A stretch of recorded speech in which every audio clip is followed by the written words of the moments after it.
2-3 मिनिटे पोहे वाफवून घेतल्यामुळे मऊसूत झाले आहेत. अजिबात कडक झालेले दिसत नाहीयेत. इथे तुम्ही बघू शकता. नमस्कार मंडळी, आज आपण बनवणार आहोत नाश्त्यासाठी नेहमीच बनवले जाणारे कांदे पोहे. त्यासाठी इथे मी पोहे स्वच्छ करून पाण्याने धुवून घेतले आहेत. चिरलेला कांदा, शेंगदाणे, कोथिंबीर आणि हिरवी मिरची घेतली आहे. इथे हिरवी मिरची तुम्ही वाटून देखील घालू शकता. इथे मी गॅसवर कढई गरम करायला ठेवणार आहे. त्यामध्ये 2 चमचे तेल घालून घेणार आहे.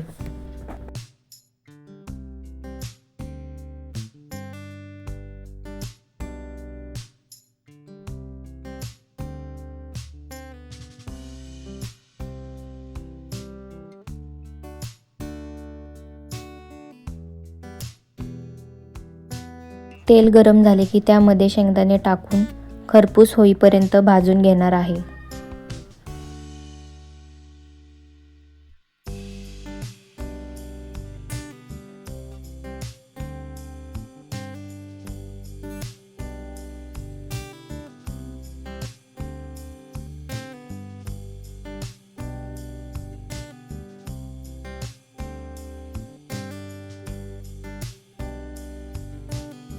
शेंगदाणे छान खरपूस भाजून झाले आहेत. ते आता एका प्लेटमध्ये काढून घेणार आहे.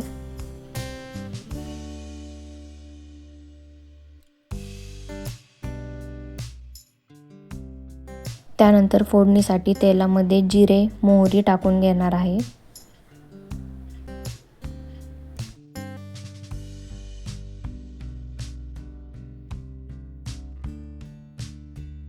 जिरे मोहरी तडतडली की त्यामध्ये टाकणार आहे हिरव्या मिरचीचे तुकडे.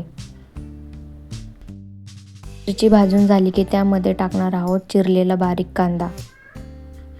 कांदा चांगला भाजून घ्यायचा आहे. कांदा भाजून झाला आहे. त्यामध्ये चिमूटभरच हळद टाकायची आहे. हळदीचा जास्त वापर केल्यास पोह्यांना लालसर कलर येतो, त्यामुळे हळद ही कमी प्रमाणातच वापरा. हळद टाकल्यानंतर हे सर्व मिक्स करून घ्यायचे आहे.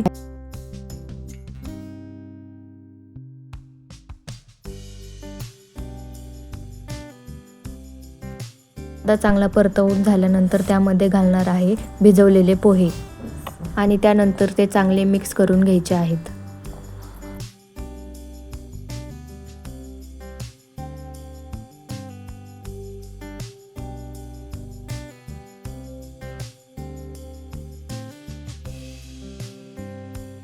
पोहे मिक्स करून झाल्यानंतर त्यामध्ये घालणार आहोत शेंगदाणे आणि चवीपुरते मीठ.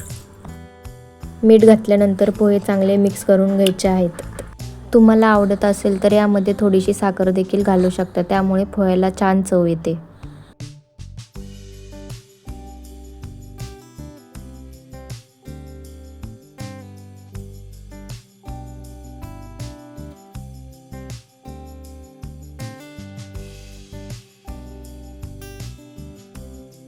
त्यानंतर घालणार आहोत थोडीशी कोथिंबीर आणि मिक्स करून त्यावरती वाफ येण्यासाठी 2 ते 3 मिनिटे झाकण ठेवणार आहोत.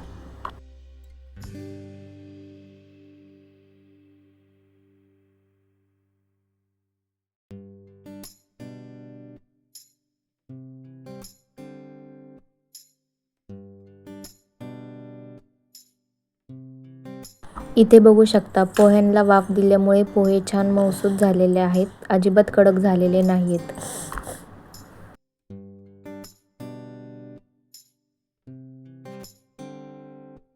नाश्त्यासाठी तयार आहेत आपले गरमागरम कांदे पोहे. रेसिपी आवडल्यास लाईक, शेअर, कमेंट आणि सबस्क्राईब करायला विसरू नका.